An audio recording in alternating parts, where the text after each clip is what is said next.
There's gonna be like a hot priest movement coming out of this. We have There's all gonna of be them. Thirst. We have all the hot priests. If you love a hot priest, this is the movie for you.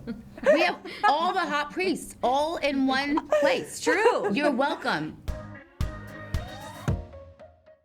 Mila, I'm going to start with you because I heard that you said yes before even seeing the script. That is blind trust. So now that you're on the other side of it, what is the assessment? How is the experience? Let's go. Well, I'm still here, so I must have enjoyed something. I had the best time. I think we all had the best time, honestly. Yeah. It was exactly what you hope it is and what you hear of it to be. Not only did I love it, I've pitched myself for the next installment.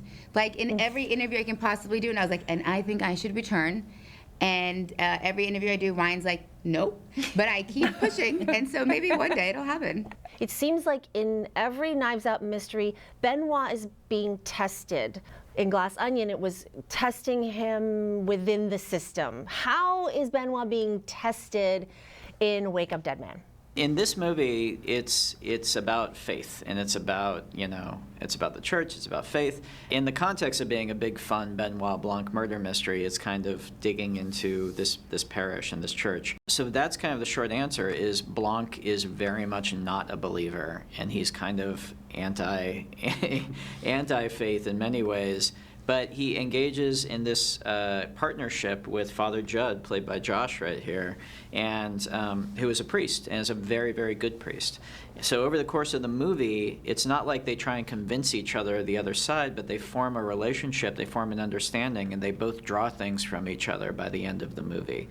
So that's kind of Blanc's path in this one. Josh, as mentioned, your character, Judd Duplantis, is, in my eyes, quite pure. And you have a lot of charged scenes, let's say, with Josh Brolin and his cult of personality.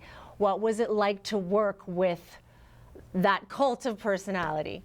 Oh, it's extraordinary. I mean, Josh kind of came in a little bit later, didn't he? Yeah, I think a bit he was later. shooting on something else. And on these films, I'm sure in the same way as the first two films, but in my experience, you're surrounded by the best actors, and so the obvious, Glenn Close and Kerry and Andrew Scott, but like Cailee Spaeny, who I'm such a fan of, and Darren McCormack, and there's just everywhere you look, you've got this extraordinary set of actors. But Brolin is a very particular one for me, just because I've been a big fan of his for a really long time, and so I was really nervous about him coming in. Also knowing that, in a strange way, that relationship is actually very key to sort of understanding these two opposing views, and also it's a challenge to Judd, because you say he's pure, and to some extent he is, but as pure as anyone else. He's got a past, he has a history. There is this sort of, or I always imagine, there is this violence that still exists. I don't think he denies that, and it's bubbling underneath, and what Wicks does is he brings it to the surface. And so I was kind of nervous about those sort of early scenes with Josh, and actually, the confession scene, we shot, I think we did my coverage first, and then we went to Josh, and then when I saw what Josh had done, I just wasn't satisfied, and I think Ryan unbelievably allowed us to go back, and I had another shot at it. But he's obviously, we all know the power of Josh Brolin, but I think that character's so beautifully constructed and so funny, so dark, as you said, the kind of that cult of personality, and it's a perfect match for Father Judd. Oh, Josh he's got it. He's got the riz. It's very charming. He doesn't have to do much. He's a very funny man, and it was so silly. It was just really hard not to break the entire time. He just made me laugh, and he came halfway through the shoot, and I remember he was saying he was very nervous to. Josh Brolin's full of He's never nervous. I call bull. He's not here. I can say Brolin has so much amazing confidence walking into a room. Yeah. Yeah. Please, he's magical.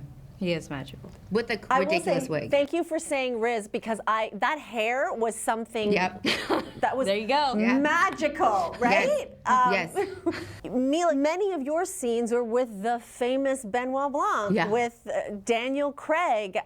So let's talk. And you challenge him. There are times when Geraldine challenges him. Tell me about that relationship and working together. Yeah, I mean, it was great because I was partnering up with Daniel. So wherever Daniel went, I went, which was kind of nice because Daniel Craig only goes to nice places. So I reaped all the benefits. I love playing like tit for tat with people. The first 2 weeks, the schedule changed, but it ended up becoming that it was Josh, myself, and Daniel for the first 2 weeks every day. So we actually had a really fun, ridiculous time figuring out like what this movie was gonna be like, and then also the crew doesn't get the script. Only department heads get the script.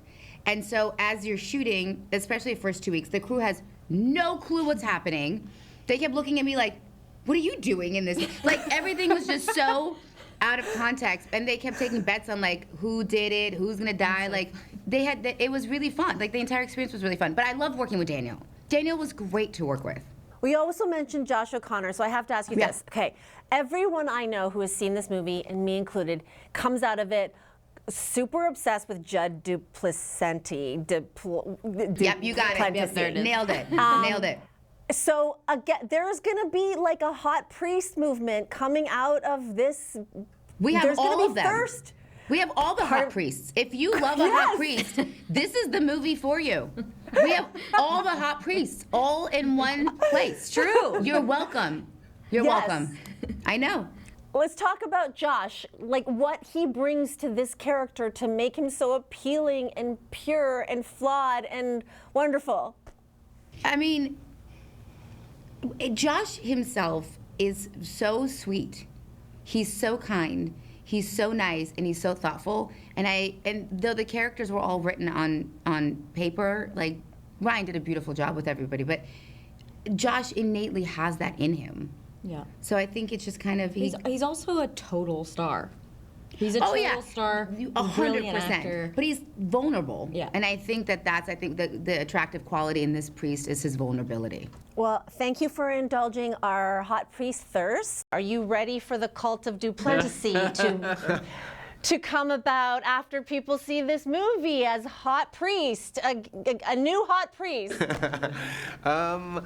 I don't know if I'm ready for it. Can you ever be ready for that? I think I don't know. I think Father Judd would be disapproving of any sort of cult around him, and so I feel similar. Yeah. Thank you so much. Congratulations again on the movie. Thank you. Thank you very Thank you. much.